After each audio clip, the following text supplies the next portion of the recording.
il y a tout à Bergerac. Et c'est bien justement qu'une formation comme ça, comme la WAB existe, parce que ça permet justement de développer des petites villes comme ça, entre guillemets. La WAB, ce qui est bien avec, c'est que tout le monde peut prétendre y aller. Il faut juste un dossier et de la bonne motivation et ça peut nous sortir, moi ça m'a sorti un petit peu de la galère entre guillemets après le bac.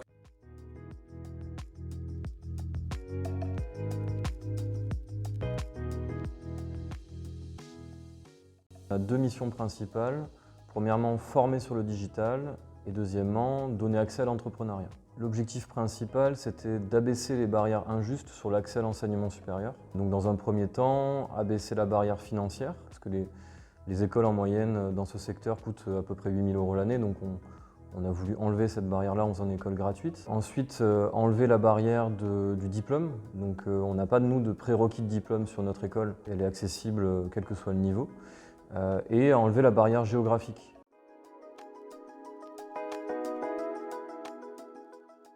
Alors Bergerac, c'est un territoire un peu ambivalent. C'est à la fois un territoire à fort potentiel, avec une super qualité de vie, la gastronomie qui est sympa ici, on a l'accès à la nature, on a plein de choses intéressantes, y compris pour les entreprises. Et en même temps, on est sur un territoire fragile économiquement et socialement, où il y a plein de choses qui restent à faire.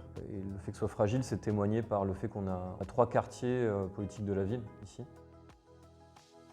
Ce que je constate, c'est qu'on se retrouve sur certaines populations jeunes et à l'extrême des populations seniors qui n'ont pas les usages de base sur le digital. Et on se retrouve du coup avec une fracture qui est au départ numérique mais qui devient fracture sociale.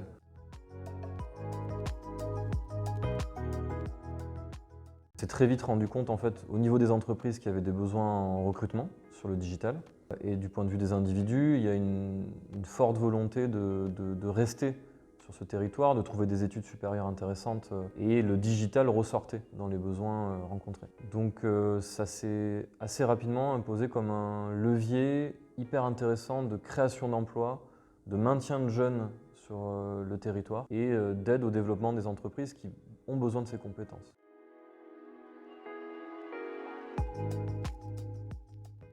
Se constituer en coopérative et avoir une gouvernance collective qui implique tout le monde, toutes ces parties prenantes, ça c'était intéressant. Aller très vite aussi voir des institutionnels publics qui nous ont aidés à structurer nos idées, à la mettre encore plus en adéquation avec le territoire, ça a été vraiment important. Et puis un dernier point, c'est être à la fois dans le social et l'utilité publique, mais en même temps avoir un modèle économique pour ne pas être complètement dépendant de fonds de fonctionnement. Ces fonds sont hyper utiles au début pour se lancer, mais on a voulu créer un modèle économique pérenne, à l'équilibre, qui dure. Voilà, je pense que c'est un autre facteur de réussite.